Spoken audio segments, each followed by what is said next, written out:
Ever feel like your life, your goals, or your career have just hit an absolute brick wall? Well, welcome to an explainer that takes some ancient history and turns it into a totally practical, modern spiritual toolkit. Today, we're diving into that incredibly universal frustration, those seasons of profound waiting. We're going to dig into some deep textual commentaries on Genesis chapter 8, and honestly, you'll be amazed at the perfect blueprint we find there for navigating a stalled life. Let's get right into it. Seriously, think about it for a second. What do you actually do when your momentum comes to a screeching halt? Just like Noah and his family, locked in that ark, just floating on this endless ocean with absolutely no steering wheel, we modern professionals face unexpected career stagnation. Sometimes our lives just pause. And these are the moments that truly, severely test our faith. We feel trapped, we feel isolated, and man, we feel completely unproductive. So, to really understand this, we have to look at the number 150. According to the text, Noah waited an exhausting 150 days in absolute silence before the waters even started to go down. Just imagine that. 5 months of just waiting. Nothing changing.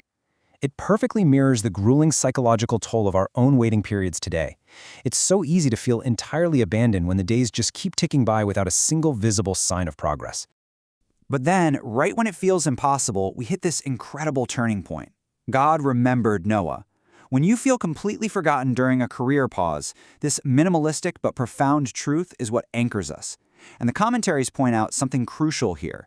God's remembering isn't about him suddenly recalling a forgotten thought. Like, oh yeah, Noah. No, it's an active phrase. It means he is actively stepping in with grace. We go from feeling abandoned to realizing, wow, he's actually orchestrating a new beginning behind the scenes, exactly for the right time.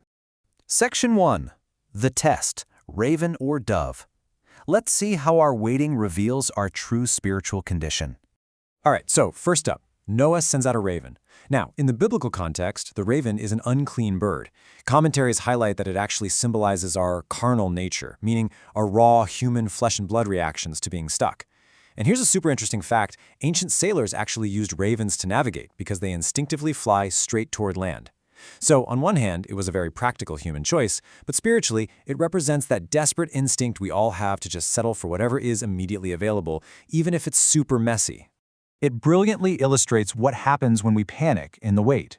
The raven just flies aimlessly, no real direction. It's totally fine settling for the unspiritual. And because ravens are scavengers, it literally feeds on the dead, floating debris of the floodwaters. Without a spiritual compass, you and I can end up doing the exact same thing. Busily flying in circles, feeding on toxic distractions of a stalled career, and completely forgetting to wait for God's best.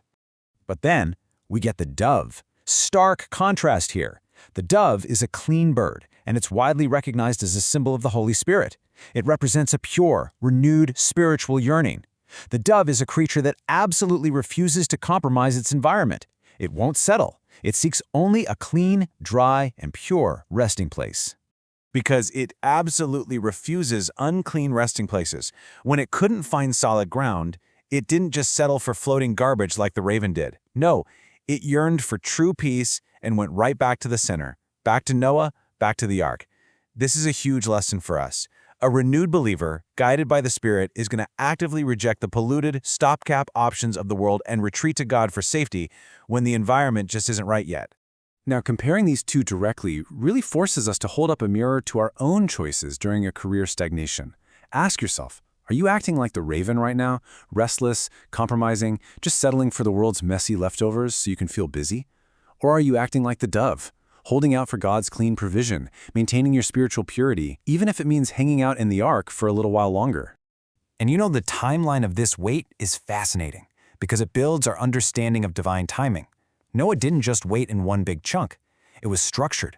40 days of initial testing, then 7 days for the dove's next flight, then another 7 days. It shows us that testing our patience isn't a one-and-done deal. It's a deeply intentional, chronological, step-by-step journey of trusting God. But the reward for that patience? Oh, it is beautiful. The dove finally returns, and it's carrying a fresh olive leaf in its beak. According to the text, olive trees only grow at lower elevations, down in the valleys. So bringing back this fresh leaf was undeniable proof that the waters had significantly receded. It's this incredible signal that life is finally overcoming death, proving that new, pure paths are forming right beneath the surface. Okay, but here is perhaps the wildest, most challenging part of this whole explainer. Even after the dove didn't return, and even after Noah actually removed the covering of the ark and saw with his own 2 eyes that the ground was completely dry, he didn't move. The commentary points out that Noah waited over 50 extra days for God to explicitly speak the command, "Come out of the ark." He literally waited for the word, not just the weather. It's the ultimate showdown between sight and faith. We cannot jump the gun when transitioning out of a stagnant period. True submission means we prioritize divine guidance over things that just look like good opportunities. Just because a door looks open or a new job looks ready doesn't automatically mean it's time to step out. We have to wait for God's clear command. Section 2. Stepping out, building your daily altar. So what actually happens when the wait is finally over and we get the green light? Upon stepping onto dry land for the first time in over a year, you would absolutely think Noah's first priority would be building a house or planting a field, right? Securing his own comfort? But nope. The text explicitly says, "Then Noah built an altar to the Lord." It's such a profound detail. His very first action was entirely dedicated to God. That altar represents complete consecration, giving the moment completely over to God. Commentaries make a really powerful observation here. We humans have a terrible habit of praising the tool that saved us, like the ark, or the savings account, or the connection, while totally forgetting the Creator who actually preserved us. The altar symbolizes an attitude of deep thanksgiving and total reliance on God, rather than the vessel. For us busy modern professionals, this ancient act translates perfectly into a practical, daily devotional plan. Think of it as building your own daily altar. Step 1. Pause right in the middle of the frantic busyness of your new season. Step 2. Give active thanks for God preserving you through the dry spell. And Step 3. Consecrate your next steps. Dedicate that fresh start entirely to Him. This is exactly how we rediscover our daily reliance on God. And look at the result of bringing that attitude. When Noah offered this sacrifice, the text says God smelled a soothing aroma. When we offer up this pure attitude of thanksgiving, it literally shifts the spiritual atmosphere around us. God responds to that faithful thanksgiving by establishing a new, stable season of blessing, promising to sustain the earth. So, we bring it all back to you.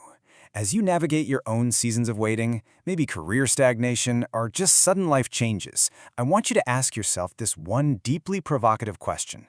In your current pause, are you frantic and compromising like a raven, or are you holding out for the Spirit's pure guidance like a dove? Let that question define your next steps today. Thanks so much for joining me on this explainer. Keep learning, wait well, and I'll catch you next time.